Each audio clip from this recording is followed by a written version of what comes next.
crump the sword.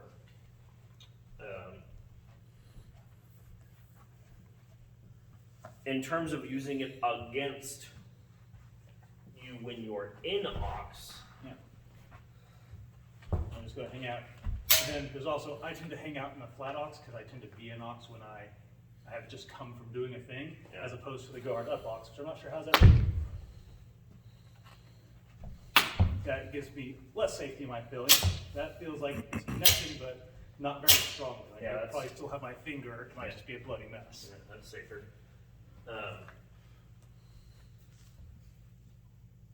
Yeah, I really feel like the strength of crumping to static Ochs is not actually hitting the hands. It's forcing you to think I'm going to attack your hands and allow me to work otherwise. Yeah. Well- And that's also, I think, the main strength of all the Versetzen. Like the Zvershau, if he's in day, I'm not gonna probably hit him in the head. He's gonna strong parry it, but that allows me the impetus to do something else. Right. Well, and we kind of have to consider the notion that you're going to be applying this against KDF fencers and non-KDF fencers. Yeah, and that's kind of part of why I wanted to look at Meyer, because Meyer is in a like later factual context where everybody is trained in factual fighting. Right. So you're not going to apply them in the same way as some of the earlier And it texts. could just be that Meyer saying, Meyer does not call out striking into crump into Ochs. It might just be that a static Ochs isn't a good target for crumping. And there are other things you can do. Yeah, so I think that when you're looking at the early KDF sources in this case, the use case of Krumphau versus Ochs is predicated on the idea that somebody who is using an Ochs-like position but does not know the KDF approach or KDF terminology or what the Lager are. It's So- sword high point forward. Yeah, basically. It could even be like kind of a high flug pseudo Ochs type position. Or it could be, I'm sure you've seen the oh shit of I'm coming to get you, and you're like, fuck. And that, Or even just somebody who has had luck with stabbing people in the face here. And so I throw my, is one of the lines from the gloss, is I throw my sword on my shoulder, which prompts him to move into Ochs. And now he thinks he's safe from Zornhau, Overhau, whatever, which he is. So I come to the hands. Yeah. And that's also a good note when we're wanting to talk about long point.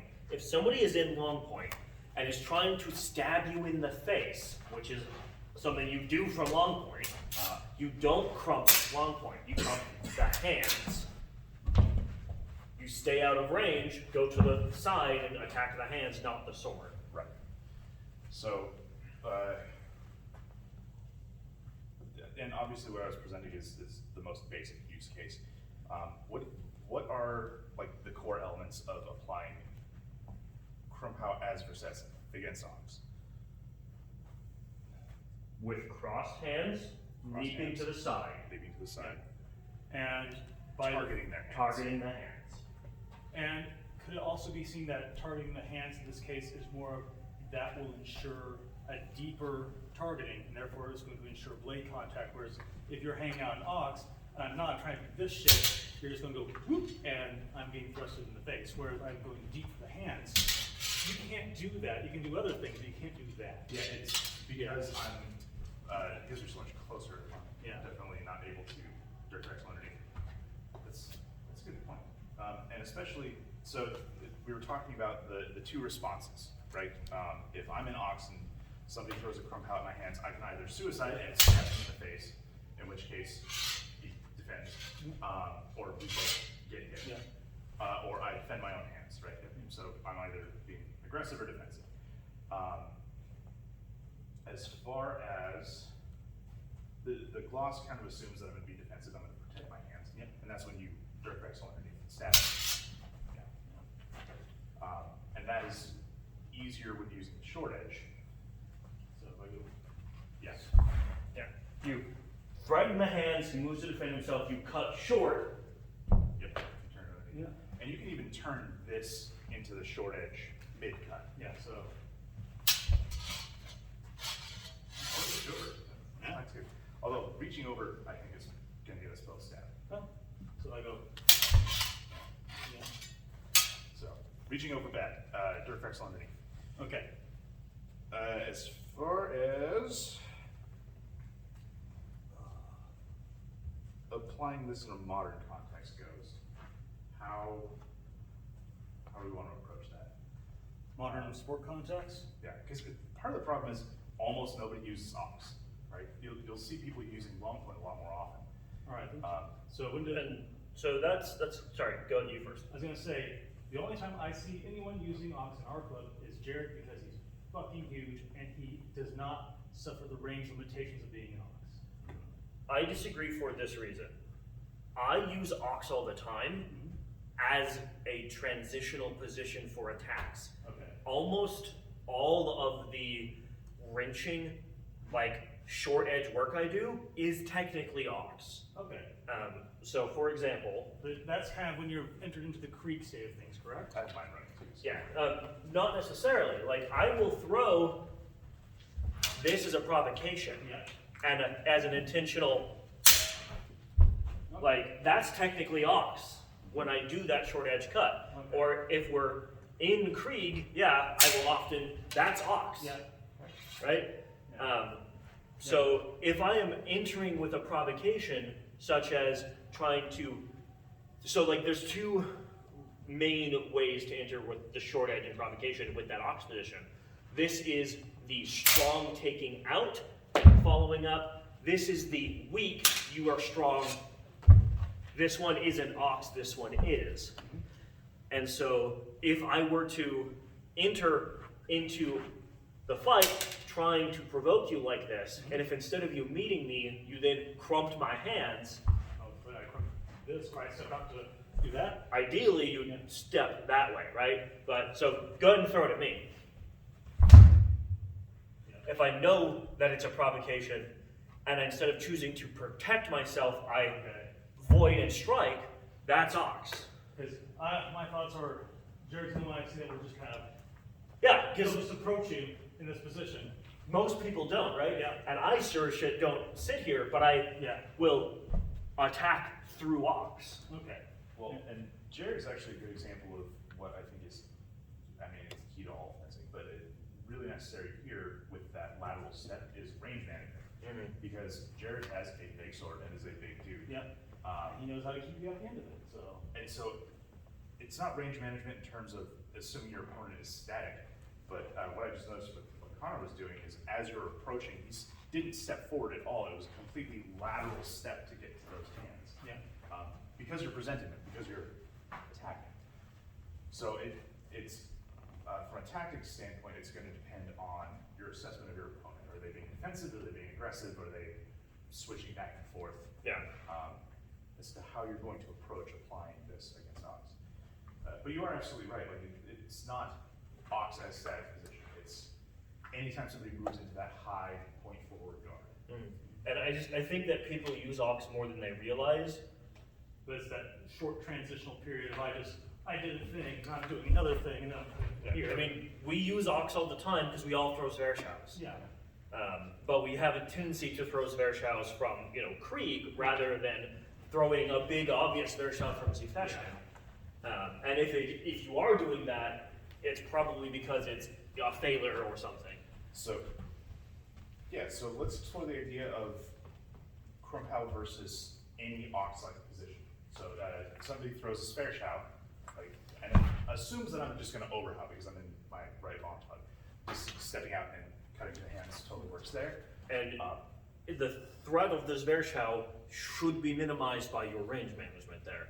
If you're leaping away from it, you shouldn't. Spare shout already doesn't have much reach. It's Yeah. kind of fortunate. So let's see here, I could maybe clip you with verse from here, so if I go, no. Your sword's a little short. Yeah. From here I could, but, yeah. Dirk Vexel, for example, right, where you're expecting me to buy your feint, but I instead step out here Yeah. and I reach over and cut you in the hands. Yeah. And that's even worse if you're down here in flute. And it especially works well if he's transitioning from Ochs through fluke to Ochs as a large dirt vexel rather than a tight. Yeah, then he's coming up into my cut, right there. Shieldhow, kinda? I guess it's like technically a low 4-pointer. Right there. Okay. So I think Shieldhow probably. Like, you can still follow up with that thrust, you're right on line. Yeah. But, cut to the hands and cover. well, It depends on how you're executing Shieldhow too. If you're executing Shieldhow as that, it's not really Ochs. If you're executing the later Meyer Shieldhow, it is Ochs. Right. So the Shieldhow against Bomb. Yeah. Which obviously if I'm down here in trunk, you're probably not going to do that. yeah. Finally, the Versetzen. So if you're in your right flug and you wind to your left Ochs, right, expecting my overhow, I instead step well out to the side, cut here. Yeah. I think that one especially is where you're going to find the best application. Somebody who's lying in wait for that overhow and leaps in with a thrust. Tries to offsets and you yeah. And a strong one there because being a thrust, any strong hit, even the way back, the hands will probably knock the tip out of alignment for That threatening. That just gels with for sure, the later Meyer application of Krumphau, which is against, as a provoke, take, hit kind of format, rather than as a attack their layer kind of format. And I just think it's interesting that the attacking the layer doesn't show up in the later material. Now, is that just for the crump, or is that like he generally does not speak about attacking the layer and other things? It's more of a dynamic action. I was talking specifically about the crump. We could look at how much it shows up as a basic concept in that all told, but it doesn't appear at all in Krumphau. Okay, good to know. Thank you. I think that's just a matter of the magic word context, right? The Meyer Fexual thing, it's more about fighting other similar fencers, and KDF was supposed to be the secret fencing against common fencers. Now, I want to find some common fencers, beat the shit out of them with this, you know? Like, I just want to see what it's like, because I'm so used, everyone knows what I know. So. Come to an SCA event with me. Okay. Or just go to a noob tournament. Like, you're already at a position where I think you probably do very well in those. You've never been in a tournament before, you could walk up to a tournament for first time, like never been in a tournament of fencers before. That's something you're allowed to do. I don't think it's right, but you could. I just go with like the shittiest red dragon gear and just totally smurf it. Which one do I pull? Anyways, Alright. That's not going in the video. yeah, we'll do a little bit of editing. Edit here. And so, let's switch away from the kind of free-flowing conversation here and try to make this also like a lesson. Okay. That was the other half of this video. Can you get to a top view? Because I think if you do the thing where we talk about the range dynamics, I could stand on that chair. Yeah, let's get that other perspective. So from yeah, this thing. I think if the points we've covered that should go into this is the range perspective, based off how a step out grants me more in-depth range than it does you because of the Ochs positions and mechanical. The note on long edge and short edge and how that was something they should probably explore because there's probably subtleties in there that we have not fully delved into, that's the word, that could really change the game on certain techniques. Okay. So let's start off with that ranging. So the Right, Ochs, so full extension. full extension Ochs. And if I were to take a step out to the side, full extension, You're still, because you step forward, you're still fairly close. yeah. The idea, I think, But for me, I could be much deeper in underneath anything here or on the hands here, while you're going to have to take a step or drop your guard to attack any target. yeah. So I would have to step is the idea, which is the slower motion. If I'm somewhat retracted, Yeah. like that gives you room to close in while still striking Yeah. out. Yeah. But I'm taking on the hand. Actually, here, use. one of better length. Let's use matched length swords so we're not having that artifact of you actually have to get closer to reach me.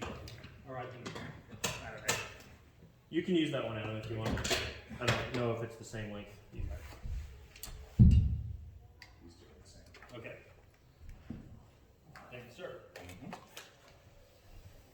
Okay, so without the VB technical issue, So your full extension, if I step out sideways, it's, you are closing, so it's still a little bit close, but I can feel like I'm stretching more with this arm just to come over here, even though I'm retracted. So, and for my own ranging, you know, if I were to just be, or that step makes a difference of contact for me. It does not make a difference of contact for you.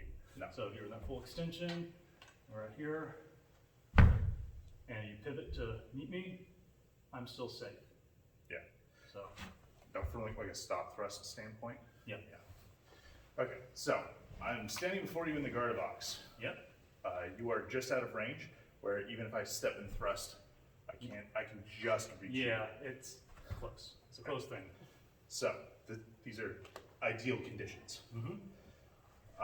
You're gonna step out, I'm gonna try and track you and stab you. Okay, so make sure you hit my hands. All right.